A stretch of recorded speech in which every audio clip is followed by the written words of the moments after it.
Alright, so this is going to be a quick recap of December 5th Asia session.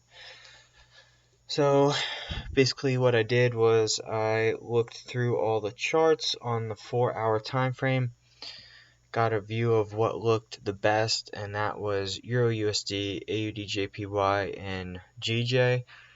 I picked these because of the way the charts looked, but also a little bit of fundamentals. Obviously, I know uh, the yen should be selling off, as well as AUD um, and the euro. But with this, I'm just trying to place some bounces. So I picked euro because, well, first off, I picked euro because there was this bottom 1 hourly. It's 30-minute actually. Yeah, 30-minute point of interest, which was the major sponsor area of that higher high push. Figured we would tap in here and move, which is exactly what happened, but it didn't give us much of a good entry opportunity. Never retraced. So euro was not picked. Maybe later I'll do an update if it comes down here. We'll see. AUD JPY was the winner, and although this wasn't taken, it was a good trade. What happened was we had this kind of lower low push and this break upwards to here. I looked and identified the middle 50% of this 4-hour demand area. Saw what happened when price approached it. Coming down onto the 3-minute time frame, we can see in late New York / pre-London, it comes in, taps that, gives a good reaction off that 50% of the 4-hour area. What you can see here, maybe 2-minute would be better. You can see this changing character.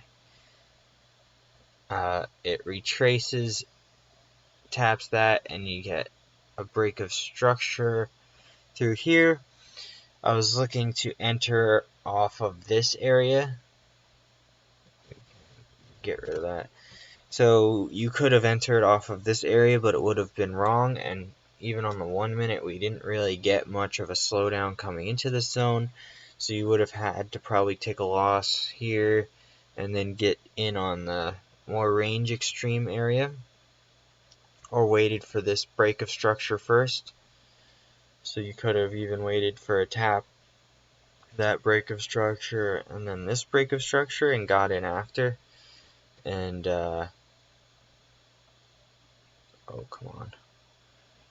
Instead of entering there, you could have waited and watched and got in something like here. This is of course hindsight.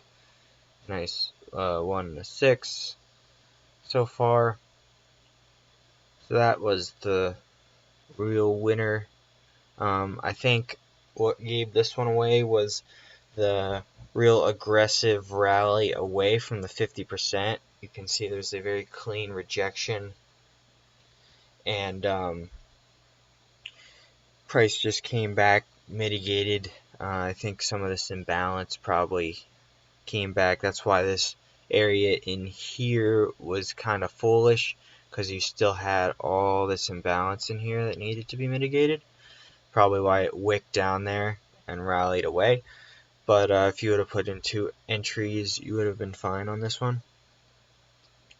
Now moving on to GJ, a bit more confusing.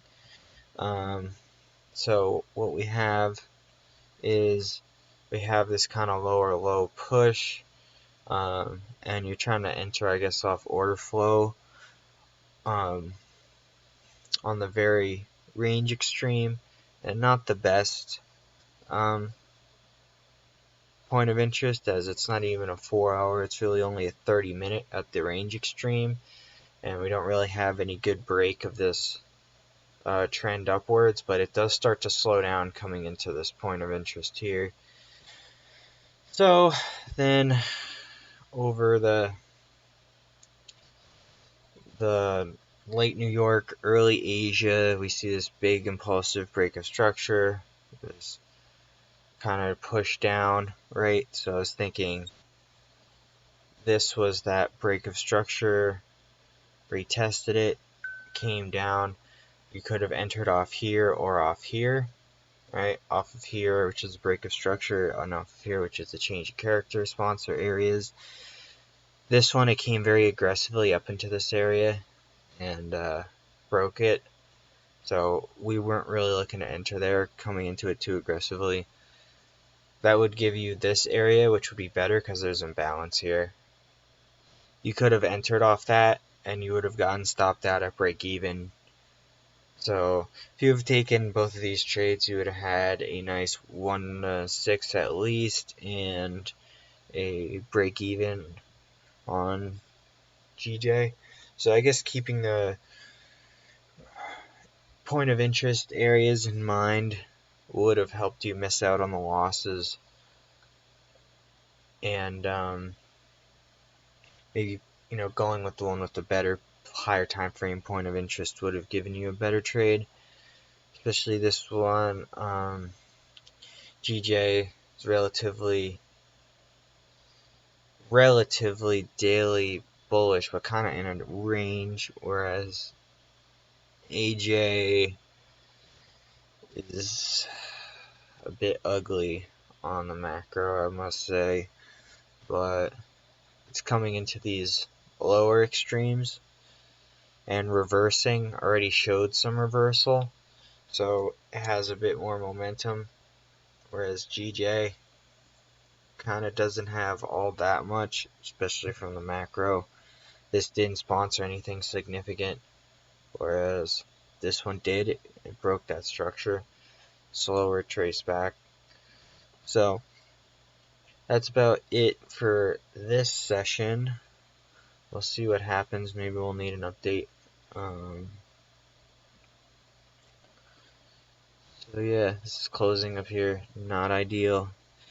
So you can see this on the 1 minute. One last thing. It came up into this area. Right, not a very aggressive rejection. So even if you got in here, it's failing to go. You would have wanted to bail out.